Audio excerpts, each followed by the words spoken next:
Hey viewer, you don't know me. I don't know you either. But you clicked on this video because you probably saw something that interests you.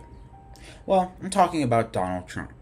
And I know you've seen many videos about this topic, but I feel as if I should put my 2 cents onto it.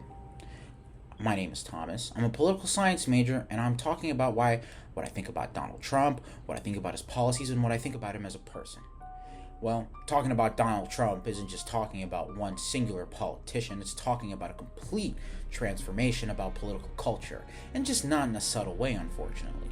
Before he came onto the scene into politics, he already had his problems with partisanships, spin, and media bias, with Fox News always defending the Republicans and CNN always defending the Democrats.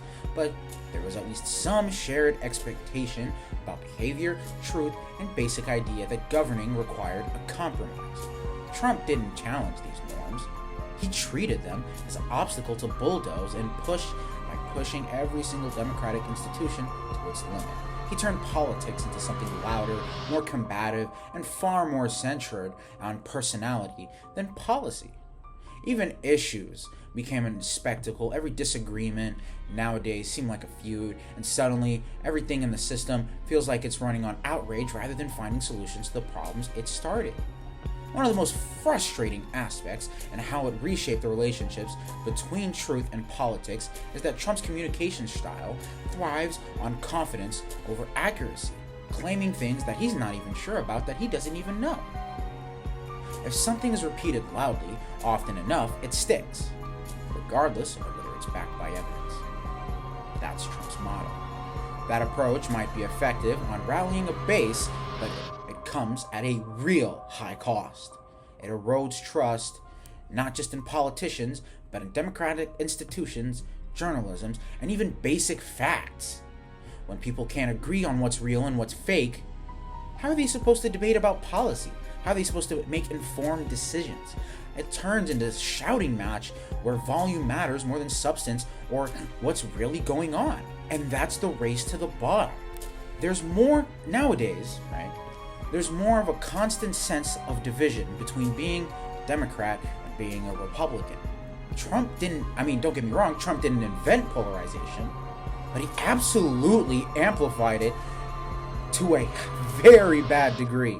His rhetoric often draws sharp lines between us and them. We, the Republicans, must justify our actions.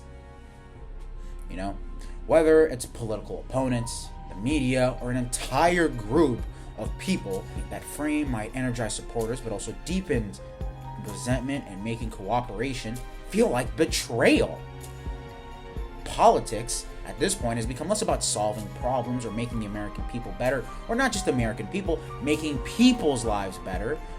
It's more about defeating people who aren't on your side, like with the Iran situation right now. And what that mindset takes hold of every basic person who's in power, things like passing budgets, responding to crisis, and maintaining alliances get tangled up to an unnecessary conflict. We just got out of a 75-day government shutdown. The Coastal Guard, the TSA didn't get paid for a really long time, and they were living already on paycheck to paycheck. Could you survive if you didn't have a paycheck for 75 days? Could you survive? Could you go through that? Are you that good at budgeting? Another layer on top of that is that with the rising costs of gas, some TSA workers have been evicted and now have to live in their cars and constantly go to work from their car to work. These are the people that secure our bags to make sure there are no more terrorists in America. What if one of them gets extremely tired or one of them is worried about money?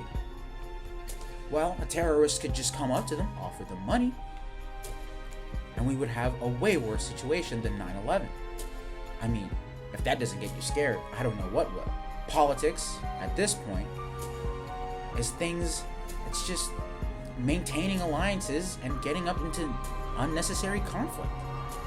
At the same time, though, it would be too easy to pretend his rise came out of nowhere. Unfortunately, it didn't. Trump tapped into something real. And as much as he's slightly stupid sometimes, he has his moments. He tapped into the frustration in the American people with economic inequality and the distrust of political elites and the feeling among many Americans that the system that they were in just wasn't working anymore, that the American dream was dead. But instead of addressing those concerns and those grievances with thoughtful policy or long-term solutions or figuring out a way to come up with bipartisan solutions, his approach often channels into anger and confrontation all the time. I mean, when have you never seen Trump not mad about something? He's always mad because something didn't go his way. I mean, Trump grew up as a baby getting paid, what, $200,000 a year? He was guaranteed set for life, regardless if he filed for bankruptcy 11 times or not.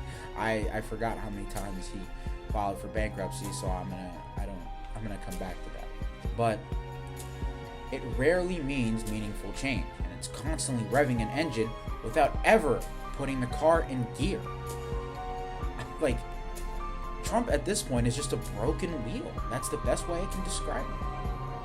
Another layer to how he blurred the line between governance and entertainment, Trump came from a media background. What does that mean? What's a media background? Well, Trump was not only a real estate agent, but he's also shown up in multiple TV shows. He actually was the star of one called The Apprentice, and I think it ran for 13 seasons, 14 seasons, something around that. It's an interesting show. His entire personality came off him as this "you're fired" guy. You know, people thought he was funny back then, to a degree. But, you know, even beyond his term in office, the style of politics he popularized is sticking around. Other politicians have taken notes, adjusting and adopting the same combative tone, the same focus on viral moments, and the same willingness to push boundaries. These results is a political environment that feels more chaotic and less grounded than it used to be. It's harder to have nuanced discussions with people on different political sides. Harder to find common ground, but it's easier to misspread information. One of this creates a feedback loop. This is more an outrageous rhetoric. The more attention it gets, the more attention people see. The more others feel pressured to match the intensity, and before you know it, the entire system is operating at a level of constant escalation. It's exhausting for the American worker. It's exhausting for voters. It's exhausting for people like me and you. Destabilizing institutions and ultimately counterproductive if the goal is to actually govern the nation effectively. So the frustration isn't really with Trump because his policies or his personality. It's about his approach and what he's done to the political landscape in America. He didn't create every problem, but he accelerated a lot of them and made a lot more hard to ignore. Whether people see him as a necessary disruptor or a damaging force, there's no denying that the ripple effects are still playing out. And the real change now isn't just reacting to him, it's figuring out how to rebuild a political culture and values truth, cooperation, and actual problem solving again, instead of just being another loud voice in the crowd.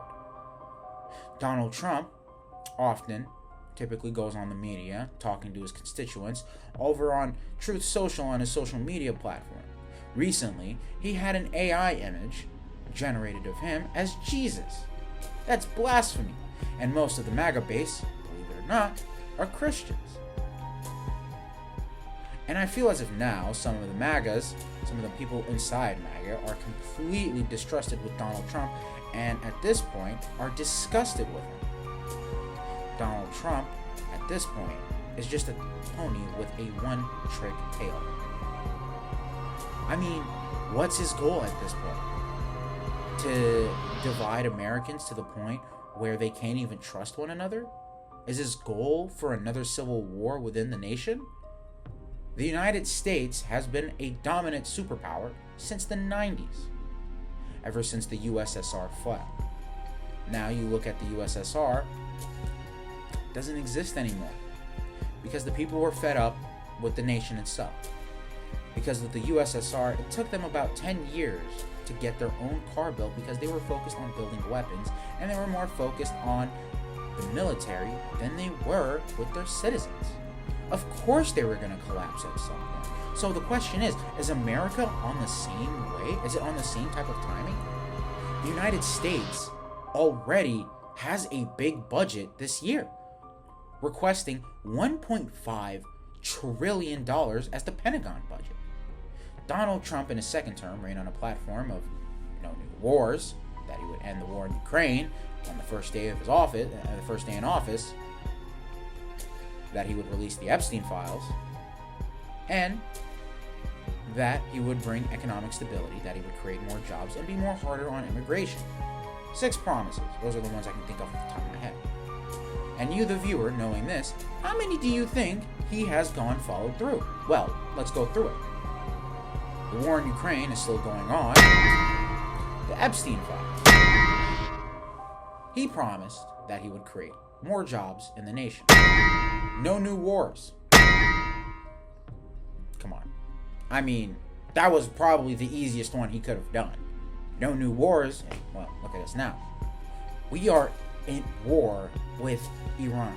I don't care if he calls it a special military operation.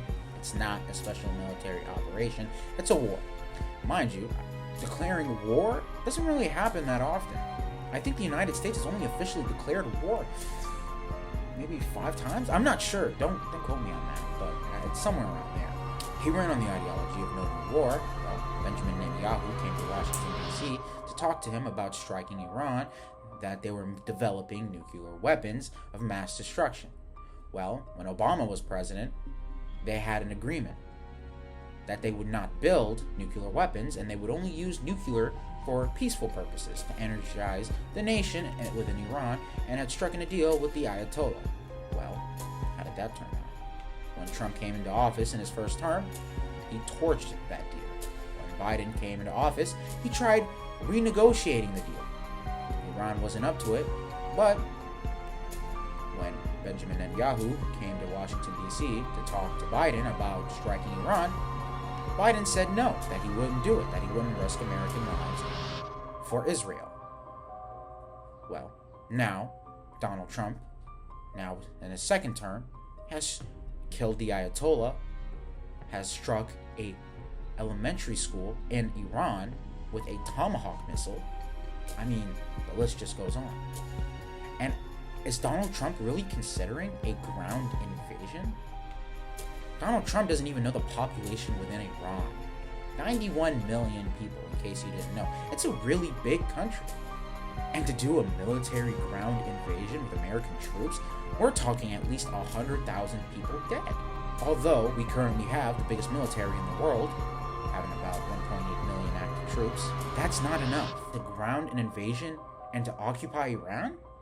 That's nowhere near the amount of people we would need to invade Iran. We would at least need 4 million troops. And even then, we're talking about one American soldier to about 90 Iranian civilians. That's a lot. A lot. We're talking at least 100,000 American soldiers dead. Is that something the Trump administration wants on their head? Is that something they want? Is that something they're striving for? To have more Americans die? For oil? For economic purposes? Is it worth it? I don't think so. And I would hope that you wouldn't think that way either. I would hope to think that you would care more about American lives, not just American lives, but just lives in general, over money. I mean, this? You are going to war for this. It's a piece of paper. Guess what? It's useless. I would trade every single dollar I made if it meant saving lives. I don't care about money. As you clearly saw, don't get me wrong, I love Israel. Minister of Israel? I don't see a way this stops. I don't.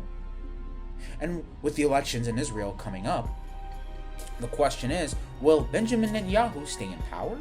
Will he win his next election, or will he be voted out? And will he have to go back to the private sector? Or will his charges stick on corruption, and will he go to prison? I don't have the answer to that. That just depends on Israel, of course. Because it is up to the Israeli people to determine if Benjamin Netanyahu deserves to go to prison or not. Obviously, Benjamin Netanyahu knew October 7th was going to happen because he wanted an excuse to go into Palestine, because he wanted to go in there. He wanted to kill those Palestinians. He wanted to annex them so then he could form this whole Israel. Is that what the Israeli people want? I mean, you could suggest a two-state solution to the Palestinians and to the Israelis, but would they take it? Additional tariffs because he doesn't like those countries? Look at what he's doing to Spain. He even suggested to kick them out of NATO because they didn't let him use his air force, their bases, to bomb Iran. Why would you attack Iran when you have false information, false intelligence from the Israelis saying that they're going to build a nuclear weapon when that wasn't even the case? And they killed the Ayatollah. Well, the Ayatollah was old. He was going to die eventually. He was 86, something like that. He was as old as Biden. He was really old. If you had just let nature take his course, he would have died in his sleep. Trump also puts in tariffs to the people he doesn't like, unless he brings them a gift. For example, we have Apple. Well, Apple CEO Tim Cook went to the White House to plead not to add additional tariffs and gave Donald Trump a golden brick. A golden brick.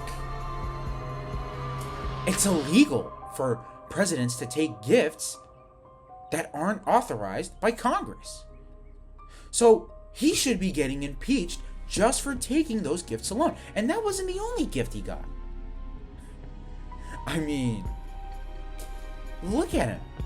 He's engulfed with himself. He's so self-absorbed within himself. He's so disconnected from the people. He doesn't even know what. I bet he probably wakes up and thinks, oh, I'm the president. I forgot. I have to do this, that, and the third today. But he doesn't. You know what he does? He goes straight to Mar-a-Lago and plays golf. Now I understand why he spends maybe 3 days out of the entire week at the White House. Because it's much fun playing golf than it is to play games at the White House. Because I don't care. Clearly, you don't care about the American people. You don't care about what happens to the communities, what happens to the people. You only care about yourself, your billionaire friends, and your rich buddies. You only care about the people that'll benefit you. And you know what? When midterms come, say goodbye to the Trump presidency. If you think that now is bad, wait till you see what happens after November. I mean, the Republicans currently have control over the Senate, over the House of Representatives, and over the presidency. And they've only been able to pass 80 bills, even though despite having the majority in both chambers?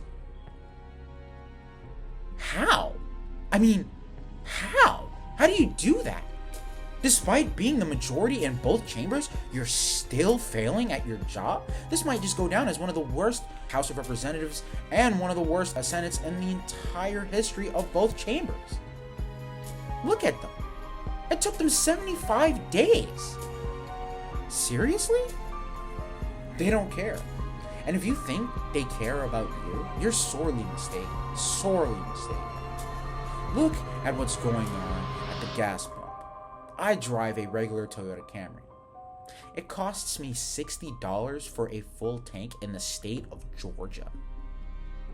One of the cheapest states, by the way, to live in when it comes to gas prices and just living expenses in general. I pay $4 at the pump. And I don't live in Atlanta. I mean, I don't live anywhere near Atlanta. Come on. It doesn't make sense, now does it? And mind you, the state I live in, Georgia, has set their minimum wage at $5 an hour. So, yeah, that's below federal minimum wage, but they can still pay you $5 an hour. I've worked for less than $5 an hour. I've worked for $3.15. And I also worked as a cashier for $6 an hour. So, if I was working on the minimum wage in Georgia at $5 an hour, I would only be pocketing $1 every time I'm at the gas pump. And this is someone's life right now. Think about that. And Georgia isn't exactly in the best when it comes to health insurance, or when it comes to the standards of living, or when it comes to public transportation. Definitely a Republican-based state. But do you really think the United States can continue doing this? I mean, especially under Trump, do you think the United States can last? I don't think so at this rate. And we still have 3 more years of President Trump. It's dangerous.